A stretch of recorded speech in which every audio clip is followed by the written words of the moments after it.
So the NFL trade deadline has come to a close, and I'm not very happy. The Packers did nothing once again, and everybody around us got better. So I don't even understand anymore. But I'm going to be breaking down all the trades that have happened and grading them. So starting with some that already happened, Deontay Johnson got traded to the Ravens for a fifth rounder, and also a sixth rounder got sent to Baltimore. I grade this an A plus for the Ravens since they didn't really have to give up much, and they got a very good receiver who has been underutilized because he's been on Carolina, and an F minus for the Panthers because they pretty much gave up nothing to get rid of him. They got nothing back. They could have just kept him and helped Bryce Young develop with him, but it's just really bad. The Vikings got Cam Robinson in a 2026 seventh, and the Jags received a 2026 fifth that can become a fourth based on playtime. This is a B for both sides.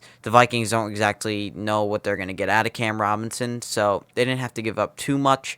And if he's good, that's a huge thing for them. And the Jags also would probably get a fourth because Darisaw is going to be out, so it's also a nice return for them as well. Josh Uche was traded from the Patriots to the Chiefs for a sixth round pick. That's an A plus trade for the Chiefs, considering they didn't have to give up almost anything for a pass rusher. And the Patriots, I'll say it's like a C.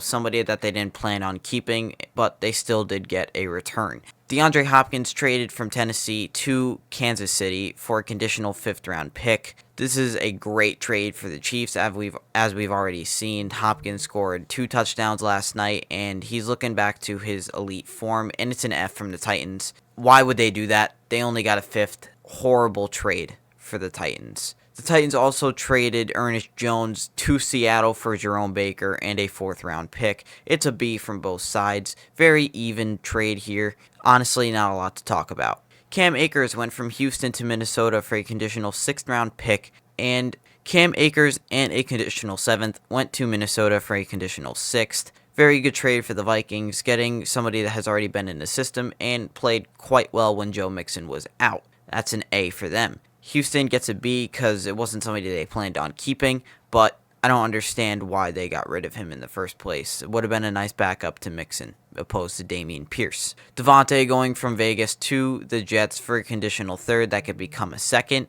I'm saying it's an A on both sides. Rodgers gets the guy that they wanted. Jets get who they wanted. Devontae is going to play well. We all know that. But the Raiders also get a nice return along with it. Amari Cooper traded to Buffalo for a third round pick, and Amari Cooper also went with a sixth. A for both sides. Buffalo gave up a third rounder for him. It's not too bad for a receiver that you really, really need. And Amari Cooper didn't really fit with the Browns anymore because they're in hell. So kind of made sense getting rid of him and getting some draft capital. Moving on to trades that happened today.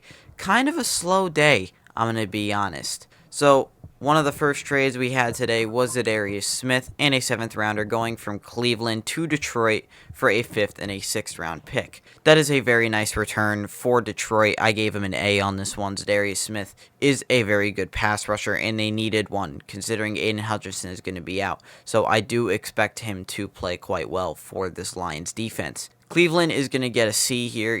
Just keep getting more picks. Nice return for somebody that's a little bit up there and you didn't plan on keeping. Khalil Herbert was traded from Chicago to Cincinnati for a seventh round pick. This is an A plus for Cincinnati, not having to give up too much and getting a very underrated running back who's been underutilized for the Bears. And it's a B for the Bears considering they haven't really used him, so might as well get some pick compensation if you're not going to end up using this player. One from the other day, I forgot to mention, Baron Browning going from Denver to Arizona for a sixth.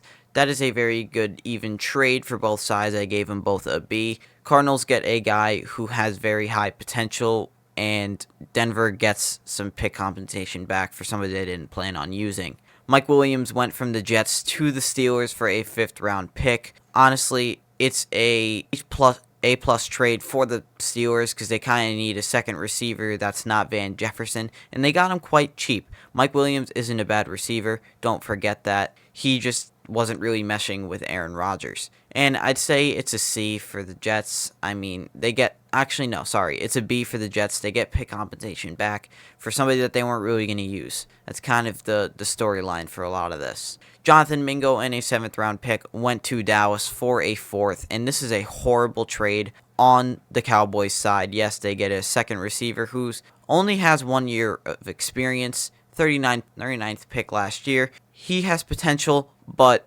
giving up a 4th for that, it's not great. But I say Carolina gets a C here, mainly because they get a 4th rounder back, which is really nice, but they also gave up on a guy who's young, and I honestly didn't understand them trading him. One of the bigger ones from the day, Marshawn Lattimore and a 5th round pick going from New Orleans to Washington for a 3rd, 4th, and a 6th. This is an A-plus trade for Washington, and let me explain. They got a 3rd and 2 7ths from Dotson and a 5th earlier in the season when they traded him to Philadelphia, so they had an extra 3rd to spend. And even though they dished out one of their 6th round picks and one of their 4th round picks, they have 2 7ths that they can kind of mess with. So they get a really elite cornerback for honestly not too much. Basically for Jahan Dotson and a 4th and a 6th. Really nice trade for the Washington Commanders. And the Saints also get an A here. They get some really solid draft compensation for someone they couldn't hold on to because of salary cap constraints. Tre'Davious White and a 2027 7th round pick went from the Rams to the Ravens for a 2026 7th. Nice trade for the Ravens here. I gave them an A. Getting somebody who's a veteran presence, yes, he does have some lingering injury problems, but they really did need a defensive back. So getting somebody like this for cheap is very beneficial. And the Rams, I'll give them a B. They didn't really plan on keeping him, mainly because of what they were paying him. And he wasn't too productive for the Rams, so might as well get some draft picks while you can. And the last one here, Preston Smith going from Green Bay to Pittsburgh for a 7th round pick. It's a B plus for the Steelers here. They're going to get somebody who is a very solid edge rusher to pair up with TJ Watt. I really like this for the Steelers. I loved him as a Packer. He wasn't getting a lot of snaps. And I say it's a B for the Packers, considering they don't really have to take on his cap anymore. But a 7th round pick for somebody that is a solid edge rusher when we don't really have much depth, I don't know. So that's going to be it, guys. We didn't do anything today as the Packers, which sucks, but I'm not surprised. So yeah. All right. Well, that'll do it today. That's a quick breakdown of the trade deadline. Hope you enjoyed. I'll see you guys in the next one. Peace.